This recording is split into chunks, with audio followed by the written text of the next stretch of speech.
ఈరోజు నేను పచ్చజొన్నల రొట్టె చేస్తున్నాను. ఇవి పచ్చజొన్నలు అన్నమాట.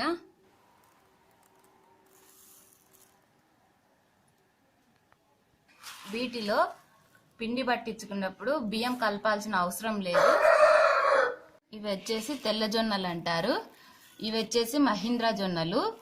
వీటిలో బియ్యం పిండి కలిపి పట్టించుకోవాలా, అంటే 5:1 అన్నమాట. 5 కప్స్ జొన్నలు అయితే 1 కప్పు బియ్యం అన్నమాట. వీటిలోనే తెల్ల జొన్నల్లోనే రాయచూర్ జొన్నలు అని ఉంటాయన్నమాట. వాటిలో బియ్యం కలిపి పట్టించుకోవాల్సిన అవసరం లేదు. ఉత్త జొన్నలు పట్టించుకున్న రొట్టె కొట్టడానికి ఈజీగా వస్తుంది. పచ్చజొన్నలతో రొట్టె కాల్చేటప్పుడు దీంట్లో బియ్యం అవసరం లేదు, కానీ కంపల్సరీ వేడి నీళ్ళతో కలుపుకోవాలి పిండిని.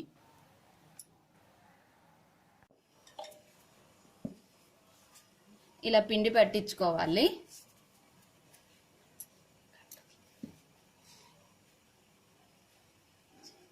వాటర్ను బాగా మరిగేంత వరకు మరగనిచ్చుకోవాలి. వాటర్లోనే సాల్ట్ యాడ్ చేసుకున్నాను.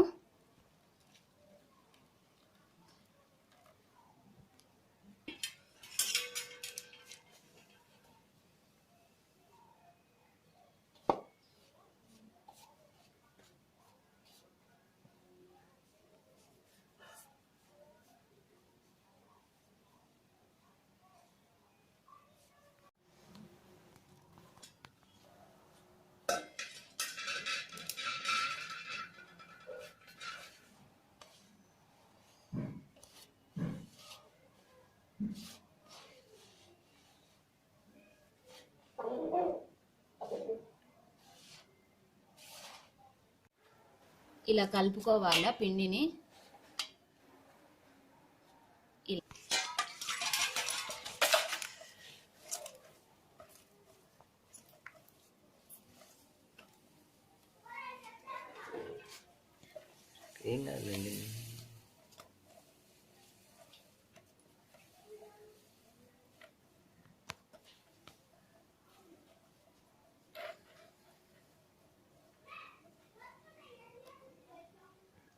బాగా ఇలా కలుపుకుంటేనే రొట్టె కూడా బాగా నీట్గా వచ్చేది.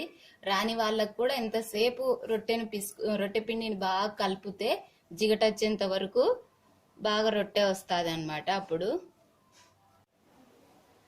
కింద ఏ పిండితో అయితే కలుపుకున్నామో రొట్టె పిండిని ఆ పిండే వేసుకోవాలి. బియ్యం పిండి అట్లా ఏమి వేసుకోకూడదు.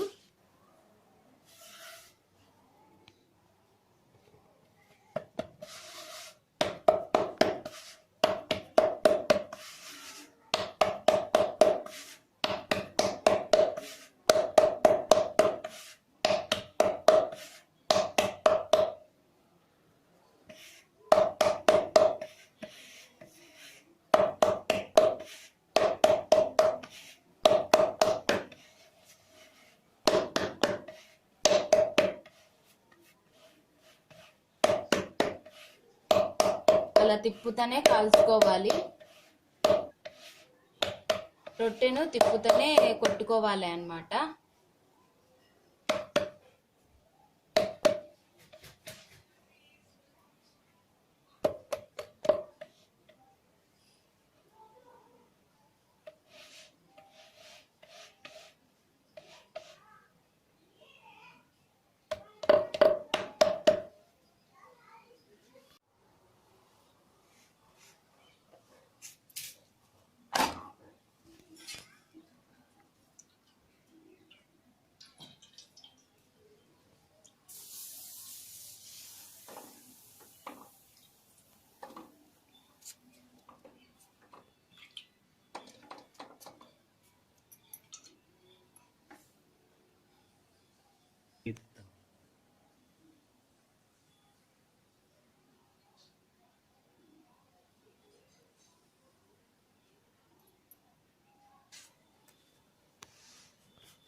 రొట్టె అంతా కాలేంత వరకు ఫ్లేమ్లో పెట్టుకొని కాల్చుకోవాలి.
రొట్టె అంతా కాలింది బాగా.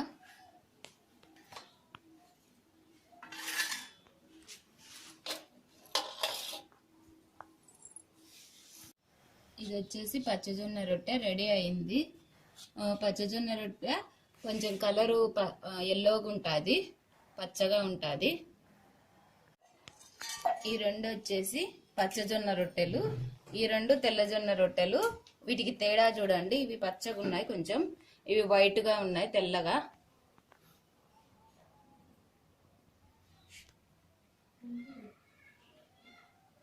పచ్చజొన్న రొట్టె రెడీ.